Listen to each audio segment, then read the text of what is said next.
আসসালামু আলাইকুম প্রিয় দর্শক, বিগত কয়েকদিন যাবত আমরা বাজারে গেছি, কিন্তু বাজারে পাট না থাকার কারণে আমরা রিপোর্ট করতে পারিনি। আমরা যে অবহেলা করছি এমন না, প্রত্যেকটা বাজারেই আমরা গেছি। দেখা যায় বেশিরভাগ সময় আমরা যখন বাজারে যাই হয়তো একটা দুইটা পাট আসে, কিন্তু আমরা যতক্ষণ বাজারে থাকি খুব একটা পাট আসে না, এই কারণে বাজারে রিপোর্ট করতে পারিনি। এবং ব্যবসায়ীদের মাধ্যমে কথা বলছি, তারা বলছে যে যে জিনিস বাজারে নাই ওটার একটা রিপোর্ট আমরা বলতে পারি না। তারপর আজকে অনেকদিন পর মালিক ভাইয়ের ঘরে আসছি, আব্দুল মালিক ভাইয়ের মাধ্যমে আমরা মোটামুটি একটা ধারণা নেব। এর আগে আমরা একটা রিপোর্ট করছিলাম গত 2 সপ্তাহ আগে। আজকে মালিক ভাইয়ের মাধ্যমে পুরোপুরি মোটামুটি বিষয়টা জানবো। যেহেতু পাট নাই, একটা দুটো পাট আসছে, আমরা দেখছি একটা পাট রাস্তায় দেখছি এক গাড়ি পাট আসছে, এর সাথে আমরা কথা বলার চেষ্টা করবো আর মালিক ভাইয়ের মাধ্যমে ডিটেলস জানবো।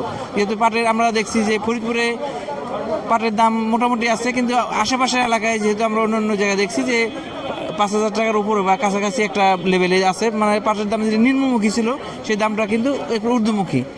প্রিয় দর্শক, পাটের কথা বলার আগে আমরা বলি আমরা কিন্তু ভালো মানের পেঁয়াজ সংরক্ষণ মেশিন সরবরাহ করছি। তাছাড়া যাদের এই রাখি পেঁয়াজ বা রেগুলার বিক্রি করার জন্য যে পেঁয়াজ দরকার বিভিন্ন ব্যবসায়ী কিনে থাকে, তারা আমাদের মাধ্যমে সহযোগিতা নিয়ে পেঁয়াজ কিনতে পারেন।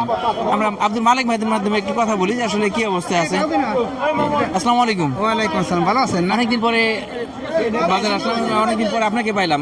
ইরেগুলার হওয়ার কারণ কি আমাদের হলো মেনুকে আমি একটা বেশি সমস্যায় পড়ে গেছি। আমার ছোট ভাই আবার আমার ছেলেটা হাজতে এই হাটিতে ধরে নিয়ে গেছে, কিন্তু এই ব্যবসা বাণিজ্য করবো আসলে কোনো মন মেজাজি শান্তি নাই। নিরহভাবে চলাফেরা চেষ্টা করি যে কারোর সাথে ভেজাল গন্ডগোল এই আমাকে সময় নাই, কিন্তু আমরা থাকি পেটের দাম। আমরা তো জানি যে আপনারা নিরীহ লোক, আপনাদের এই ধরনের কোনো রিপোর্ট নাই। হঠাৎ করে এটা যে কোনো আমাকে কর্মে ছিল না, আমরা এইভাবে হঠাৎ করে একটা হেরে সবকে, কিন্তু আমরা কিন্তু এটা কারো দোষ দিই না, এটা আমাকে কর্মের দোষ, ভাগ্যের দোষ। আমরা কারো দোষ দিব না, প্রশাসনের দোষ দিব না, কারো দোষ দিব না। দোষটা হলো আমাকে কর্মের দোষ। যা হয়েছে হয়েছে আল্লাহ তার ভিতরে, যে আপনারা দোয়া করেন যদি তারা যে কদিন ওর ভিতরে ডাল চাল ভালো রাখে বাড়াতে, এ কদিন থাকাই লাগবে। আমাদের পাটের খবর বলেন। পাট হলো এখন ধরেন আমরা কিনতেছি, পাটই নাই। ধরেন আমি 48, 49 এরকম দাম দিতেছি, কিন্তু পাটই তো নেই হাটে। আর আমি বিশেষ করে হাটে না থাকার কারণে এই কিছু পাট গাড়ির কাছে ছিল, তারা আনতেছে না, যে মালে কাটে নাই, ওই হাসান রেগুলার হাটে থাকে না, যার জন্য কৃষকও পাট আনতেছে না। যাবা কিছু আছে ওরা হাটে একটু কমাতেছে। আর এখানে যে বর্তমানে যে আপনি করিম গ্রুপের মাল দেন বা মিল থেকে কোনো নিউজ আছে কিনা, সামনে দাম বাড়বে বা এরকম কমবে বা এরকম কিছু এরকম কোনো তারা কিছুই নির্দেশ দিতেছে না। তারা বলতেছে আমরা একটু বইসে তারা কিনবো কি কিনবো না এটা হলো পরে সিদ্ধান্ত নিবে, তারা এখন তারিখ বলে নাই।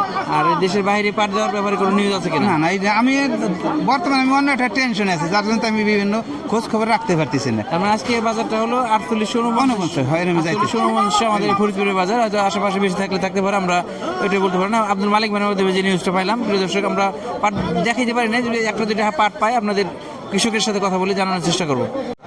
আমরা একটা পাট দেখছি বাজারে, খুব একটা পাট নাই। একটা পাট আছে হয়তো কয়েক মন পাট হবে, কত 5-7 মন পাট হবে।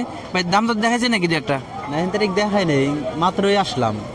ব্যবসায়ী কোনো দাম দর বলছে? ব্যবসায়ীর দাম বলছে, অল্প বলছে। কত বলছে আপনার 4300, 4400 এরকম বলছে। এক ব্যবসায়ী বলতেছিল 4900 কথা। 4900 মানে ওনার পেজ এসে পাট বলছে যে আমার তা কিনি বানি এই বলছে, মানে 4200-4300 বলছে। তার মানে এখানে পাট কম, দেখা যায় যে খুবই সামান্য পরিমাণ পাট আসে, যে ব্যবসায়ীরা মানে কেনার মতো ওইরকম মানসিকতা আমরা দেখতেছি না। তবে আব্দুল মালিক ভাই বলছে যে 48-49 পর্যন্ত বাজার আছে। প্রিয় দর্শক, আমরা পাটের রিপোর্ট গত 2 সপ্তাহ করি নাই, কারণ বাজারে পাট পাওয়া যায় না। আজকেও বাজারে আসছি, পাট খুব একটা নাই, এই জন্য পাট দেখাইতে পারলাম না। আজকে আব্দুল মালিক ভাইয়ের মাধ্যমে যতটুকু জানছি এটুকুই আমাদের রিপোর্ট। আর কৃষকের সাথে আমরা খুব একটা কথা বলতে পারি না। আমাদের সাথে থাকবেন। ধন্যবাদ সবাইকে। আসসালামু আলাইকুম।